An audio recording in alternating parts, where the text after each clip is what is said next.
గత నెల 31వ తారీఖు ప్రారంభమైనటువంటి సంఘటన. వెంకటేశ్వర స్వామి గుడి దగ్గరికి వెళ్ళి వస్తున్న సందర్భంలో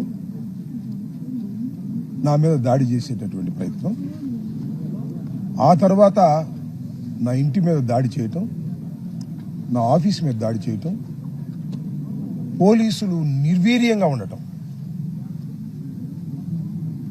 బయట ఏం జరుగుతుందో మాకు తెలియదు, కానీ ఇప్పుడు మేము వింటుంటే చాలా బాధగా ఉంది. ఆల్ టీవీస్, ఆల్మోస్ట్ ఆల్ అన్ని ఇక్కడ జరుగుతున్న సంఘటన లైవ్లో ఇచ్చాయి. ఎక్కడ దాపరికం ఏం లేదు. అన్ని టీవీలు ఇవ్వకూడదు అనుకున్నా ఇవ్వలేదు తప్ప అందరికీ ఫీడ్ అవైలబుల్గా ఉంది నా ఇంటి ముందు ఏం జరుగుతుంది అని. 10:30 వరకు, అంటే నన్ను అరెస్టు చేసి తీసుకువెళ్లేంత వరకు అంబటి రాంబాబును చంపేస్తారా, చంపకోకుండా వదిలేస్తారా అనేటువంటి ఉత్కంఠతతో 2 రాష్ట్రాల్లో ఉన్న ప్రజలు ఎదురు చూశారు. నాకు తర్వాత అర్థమైంది. 10:30 తర్వాత అమ్మాయ అంబటి రాంబాబును అరెస్ట్ చేశారా, అంబటి రాంబాబు సేఫ్లో ఉన్నాడు రా అని భావన వచ్చింది. తర్వాత అరెస్ట్ చేసి కోర్టులో పెట్టారు, ఫాల్స్ కేసులు పెట్టారు, రిమాండ్ రిపోర్ట్లు ఇప్పించారు, రిమాండ్ రిపోర్ట్ తప్పులు రాశారు. కోర్టు వారు నన్ను 18 రోజుల పాటు రాజమండ్రి సెంట్రల్ జైల్లో ఉంచేటటువంటి పరిస్థితి ఏర్పడింది. నేను మనవి చేస్తున్నా, ఆ రోజు నుంచి 31వ తారీఖున నన్ను అరెస్ట్ చేసిన దగ్గర నుంచి నేటి వరకు 28వ తారీఖు వాళ్ళ ప్రజలు ఎంత నిరసన తెలియచేస్తున్నారో ఒకసారి అర్థం చేసుకోండి. నా ఇంటి దగ్గర రోజు వస్తున్నారు, కలుస్తున్నారు, మీకు జరిగింది అన్యాయం అంటున్నారు, తెలుగుదేశం కూటమి ప్రభుత్వం చేయటం దుర్మార్గం అంటున్నారు. ఇప్పటికైనా బుద్ధి ఉందా మీకు అని అడుగుతా ఉన్నా. నా మీద పడి కొట్టిన వాళ్ళు, తిట్టిన వాళ్ళు, ఇల్లు దహనం చేయడానికి ప్రయత్నం చేసిన వాళ్ళు, కార్లు ధ్వంసం చేయడానికి ప్రయత్నం చేసిన వాళ్ళు, నన్ను చంపడానికి ప్రయత్నం చేసిన వాళ్ళు, వాళ్ళ మీద కేసులు లేవు. ఎందుకు లేవు? పెట్టే ధైర్యం వాళ్ళకి లేదు. ఎందుకు లేవు? ఎందుకు లేదు? చంద్రబాబు, లోకేష్ డైరెక్షన్తోనే ఇది జరిగింది కాబట్టి. ఒకవేళ చంద్రబాబు, లోకేష్ ఈ కేసులు పెడితే ఈ వచ్చేవాళ్ళందరూ తిడతారు.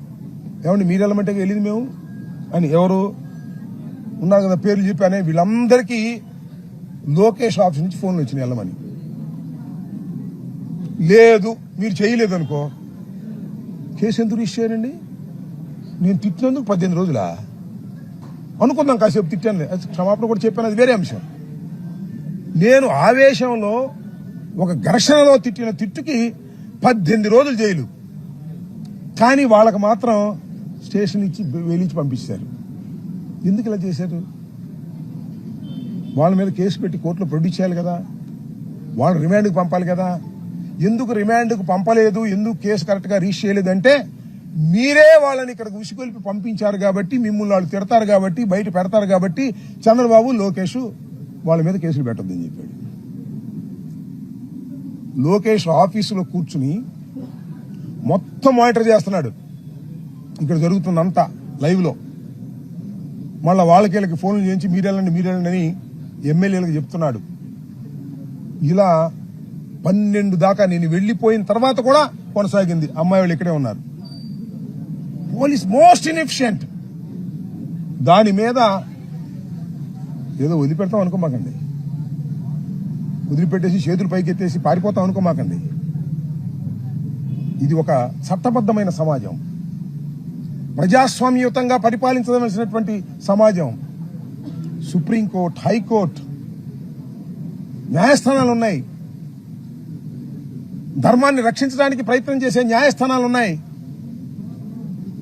ఏదైతే పోలీసు ఇన్ఎఫిషియెంట్ గా వ్యవహరించిందో, ఇన్ఎఫిషియెంట్ గా కూడా కాదు, కొల్యూడై వ్యవహరించిందో, డీజీపీ, ఐజీ, ఎస్పీ, డిఎస్పీ, నేను చూడలేదు కానీ ఎవరు అన్నారు, డిఎస్పీ అంటున్నానంట, కొట్టండి కాసేపు, వాళ్ళు బాధతో ఉంటారు కదా, కొట్టండి అన్నాడంట. ఎంత నేరమయ్యా డిఎస్పీ గారు? ఒక కాగ్నిజబుల్ అఫెన్స్ నీ ముందు జరుగుతున్నప్పుడు నువ్వు దాన్ని ప్రివెంట్ చేయటమో అరెస్ట్ చేయటమో చేయకపోతే you are an accused. That is the law on the land. దాని మీద వదిలిపెడతాం అనుకుంటున్నారా? వదిలిపెట్టే ప్రశ్నే లేదు. మొన్న లీగల్ టీం అంతా కూడా కూర్చున్నాం మేము. రేపు ఎల్లుండి అదే కసరత్తులో ఉన్నాం. నా కస్టోడియల్ టార్చర్ మీద, సింపుల్ కేసుల్లో నన్ను కోర్టులో ప్రొడ్యూస్ చేయటం మీద, రిమాండ్ ఇవ్వటం మీద, వీటి మీద డిఫరెంట్ కేసులు హైకోర్టులో ఫైల్ చేయబోతున్నాం. డీజీపీ దగ్గర నుంచి నేరస్తులు వాళ్ళు, DGP, Chandrababu, Lokesh, IG, SP. ఇంతకు ముందు కూడా చెప్పా, ఎస్పీ ఇక్కడికి వచ్చాడు. నేను ఇంకొకటి గుర్తు చేస్తాను, మీ అందరికి గుర్తుపెట్టుకోండి. సిన్సియర్ ఆఫీసర్లు ఉంటే ఎలా ఉంటుందో. ప్రభుత్వం మాది దిగిపోయిన తర్వాత వంశీ ఇంటి మీదకి వచ్చి దాడి చేశారు. ఇలాగ పెద్ద ఎత్తున ఇచ్చారు. అప్పుడు అక్కడ కమిషనర్ కాస్త సిన్సియర్, పేరు చెప్పను బాగోదు. ఇక్కడ ఉన్న కమిషనర్ ముక్కుసూటిగా వెళ్లేటటువంటి వ్యక్తి, ఎవరు తెలుసుకోండి. ఆయన ఆదేశం మేరకు ఎస్పీ రంగంలో దిగి కొట్టేవాళ్ళు పారేశాడు. టాపా కొట్టి అందరిని డిస్పర్స్ చేశాడు. That is the duty of the police to do. ఇక్కడ IG and DGP and SP colluded. Chandrababu ఆదేశాలే. కానీ అక్కడ ఉన్న కమిషనర్ ముక్కు సూటిగా వెళ్లేటటువంటి సిన్సియర్ ఆఫీసర్. తర్వాత ఆయన నాన్ ఫోకల్ కేసు, అది వేరే విషయం అనుకోండి. ఎలా ఇలా అయితే చట్టం? మేమైనా ఎవరైనా ప్రభుత్వాలు చేసేటప్పుడు పోలీసులే గుండాలతో, పోలీసులే తెలుగుదేశం కార్యకర్తలతో, పోలీసులే క్రిమినల్స్తో ఏకమైపోతే సమాజం ఎక్కడ పోతుంది? ఇలాంటి ప్రెసిడెంట్స్, ఇలాంటి ఆచారం ఈ రాష్ట్రానికి అవసరమా కాదా? విఘ్నులైనటువంటి తెలివిగల ప్రజలు, ఏ పార్టీ వారైనా, తెలుగుదేశం, జనసేన, సిపిఐ, సిపిఎం, ఏ పార్టీ వారైనా ఆలోచించుకోండి అని మనం చేస్తున్నాం. ఎక్కడా కూడా దీన్ని వదిలిపెట్టే ప్రశ్న. నేను అసలు ఎప్పుడు నేరాలని ప్రోత్సహించేవాడిని కాదు, హింసని ప్రోత్సహించేవాడిని కాదు, చట్టబద్ధంగా ఉండాలని కోరుకునేవాడిని. కాకపోతే సెటైరికల్ గా మాట్లాడతాను. సెటైరికల్ గా మాట్లాడితే నన్ను ఉంచేస్తారా? నన్ను లోపల పెట్టేస్తారా? నా ఇల్లు తగలేస్తారా? ఏంటి అన్యాయం? మూల్యం చెల్లించాలి చంద్రబాబు. నీకు నిజంగా తెలియకపోతే, ఈ సంఘటనలో నీ హస్తం లేకపోతే, take an action on police, take an action on your people. అందరూ ఐడెంటిఫైడ్ పీపులే. నీకు తెలియకపోతే వాళ్ళ మీద యాక్షన్ తీసుకుంటే నీకు తెలియదు అనుకుంటారు. నీకు తెలిస్తే రాష్ట్ర ప్రజలకు క్షమాపణ చెప్పు. ఏమంటావండి? అశాంతి ఉంటే ఇండస్ట్రీలు రావా? మరి ఇదేంటంటారు? 7 గంటల సేపు ఎక్స్ మినిస్టర్ ఇంటి మీద పడి దాడి చేస్తుంటే ఇది అశాంతి కాదా? ఎవడొస్తాడు ఇండస్ట్రియలిస్టు? నీకు డబ్బులు ఇవ్వకపోతే పోలీసులు లేకుండా వాళ్ళని కొట్టిస్తావుగా. ఈ వచ్చిన బాపత్తో ఏమిటి అన్యాయం? ఒక్కసారి తిరిగి ఆలోచించుకో నారా చంద్రబాబు నాయుడు గారు.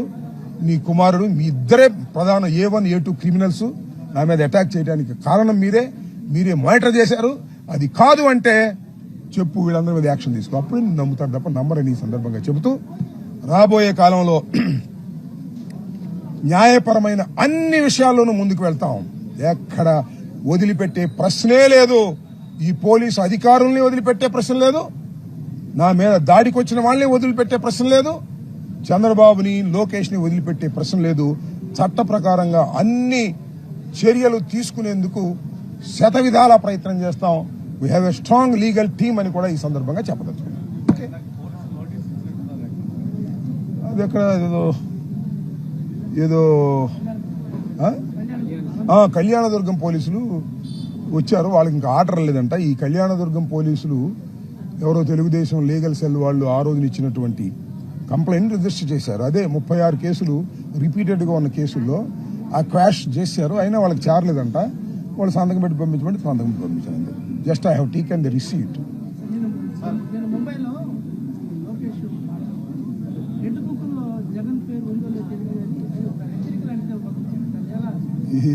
ఎవరిని హెచ్చరిక చేస్తున్నాడయ్యా? ఎవరిని హెచ్చరిక చేస్తాడు అతను? పిల్లోడికి రాష్ట్ర రాజకీయాలు ఇచ్చి ఆడిస్తున్నారు. గిలక్కాయలు ఆడుకున్నట్టుగా రెడ్ బుక్ అని పెట్టి ఆడుకుంటున్నాడు లోకేష్. కొద్దిగా మాట్లాడటం బెటర్ అయ్యాడని అనుకుంటున్నారు కానీ అసలు ఏమాత్రం తెలియనటువంటి వ్యక్తి. ఆటలాడుకుంటున్నాడు రాష్ట్రంతో. చంద్రబాబు ఎప్పుడన్నా ప్రవర్తించాడట? నాకు తెలుసుగా. చంద్రబాబు ఎప్పుడన్నా పరిపాలన ఇట్లా ఉందా? లేదు. పుత్రోత్సాహం, పుత్రుడి కోసం సర్వనాశనం చేసేస్తున్నాడు రాష్ట్రాన్ని. అతనికి అధికారాన్ని ఒక గిలక్కాయ ఇచ్చినట్టు ఇచ్చారు. ఆ గిలక్కాయతో ఆడుకుంటున్నాడు. మానిటర్ పెట్టుకుని, టీవీలు పెట్టుకుని అమ్మడరామ మీద నువ్వేళ్ళు అక్కడి నుంచి ఫోన్ చేస్తాడు. ఎస్పీలు వస్తేనేమో రావద్దని చెప్తాడు. ఈ రకంగా ఒక దుర్మార్గమైనటువంటి ప్రవర్తన చేస్తున్నాడు. రెడ్ బుక్ లో జగన్ ఉన్నాడో లేదో తర్వాత తెలిసిద్దండి. ఇప్పుడు తెలియదా నీకు? మొరలేదా నీకు? ఇట్లాంటి భయపడతావా? చెప్పాంగా, జగన్ కాదు, నేను కాదు, నా ఇంట్లో కుక్క ఉంది. ఆ కుక్క కూడా భయపడదు మిస్టర్ లోకేష్. నీ రెడ్ బుక్ కానీ కూడా మరొకసారి రీటరేటింగ్ చేస్తున్నానని కూడా ఈ సందర్భంగా చెబుతున్నాను. 100 సార్లు జైల్లో పెట్టుకో, 1000 కేసులు పెట్టుకో, నీ రెడ్ బుక్ నా కుక్క కూడా లెక్క చేయదు. మరోసారి చెప్తాను, రాష్ట్ర వ్యాపితంగా ఇదే నినాదం. రెడ్ బుక్ మా కుక్క కూడా లెక్క చేయదు అనేది నిరూపిస్తాం. ఇప్పుడు మీదే కాదయ్యా రాజ్యం, మేము చేశామయ్యా రాజ్యం, మళ్ళా మాకు వస్తుందయ్యా రాజ్యం. అప్పుడు ఏమవుతారయ్యా మీరు చేసిన పాపాలకి? ఒక్కసారి కాస్త రాత్రిపూట నిద్రపోయేటప్పుడు బుర్ర పెట్టి గుండె మీద చేసుకుని ఆలోచించుకోండి. బాబు కొడుకులు ఇద్దరు, మీరు చేస్తున్నటువంటి ఈ అఘాయిత్యాలకి, మీరు చేస్తున్నటువంటి ఈ ఘోరాలకి, మీరు చేస్తున్నటువంటి ఈ పాపాలకి తప్పనిసరిగా మూల్యం చెల్లించక తప్పదు. చరిత్రలో గుర్తుపెట్టుకోండి అని చెప్తున్నాను. జనసేన ఆఫీసులో వ్యక్తి ఎవరో 2 వెహికల్స్ ఎస్పీ ఐజీ పరుగులు తీసుకుని మనల్ని విచారణ చేశారు. మీ ఇంటి పక్కనే ఎస్పీ ఆఫీసు, డిఐజీ 7 గంటలు. ఏదో నిన్న కూడా నేను చూశాను. ఏదో జనసేన ఆఫీసులో ఎవరిదైనా కార్లు పాల్గొట్టడం తప్పే కదా. వాడికి మతి స్థిమితం ఉందా లేదా, that is a different matter. Pawan Kalyan గారు లాంటి పెద్ద నాయకుడు, జనసేన నాయకుడు, ఉప ముఖ్యమంత్రి గారి కారు పగలగొట్టడం అనేది 100కి 100 రూపాయలు తప్పు. నా కార్లు పగలగొట్టడం మాత్రం రైట్. నా ఇల్లు పగలగొట్టడం మాత్రం రైట్. నా పిల్లం తరమటం మాత్రం రైట్. నా ఆఫీసును ధ్వంసం చేయటం మాత్రం రైట్. పవన్ కళ్యాణ్ గారు కారును మాత్రం పగలగొట్టడం తప్పు. పవన్ కళ్యాణ్ గారు, మీరు ఖండించకపోయినా, వాడు మతి స్థిమితం లేకపోయినా నీ కారు పగలగొట్టడం తప్పు. వాడి మీద యాక్షన్ తీసుకోండి. మా మీద ఎట్టాగు, మా మీద దాడి చేసిన వాళ్ళ మీద మతి స్థిమితం లేని వాళ్ళు కాదు, వాళ్ళు బ్రహ్మాండమైన మతి స్థిమితం ఉన్న వాళ్ళు దాడి చేసినా తీసుకోమాకండి, మీరు యాక్షన్ తీసుకోమాకండి. చట్టం తన పని తాను చేసుకెళ్లేటటువంటి రోజులు తీసుకొస్తాం. చట్ట ప్రకారంగా గుర్తుపెట్టుకోండి. ఎవడు ఎక్కడ తప్పుకోలేడు దీనిలో. నేను మరొకసారి చెబుతున్నా, అయ్యా ఎస్పీ గారు, మన పవన్ కళ్యాణ్ గారు కారు మతి స్థిమితం లేని పగలు కొట్టాడంటే ఎంబటి యాక్షన్ తీసుకోండి. వెళ్ళి ఒక బెటాలియన్ యాక్షన్ తీసుకోండి, తప్పేం లేదు. అది వెళ్తారయ్యా, వెళ్తారు. ఇక్కడ అర్ధ గంటలు వెళ్తారు, ఇక్కడ 7 గంటలు, 6 గంటలు కాదు, 7 గంటలు నాకు తెలుసు లెక్క. 7 గంటలు జరిగినా కూడా వెళ్ళకపోగా ప్రోత్సహిస్తారు.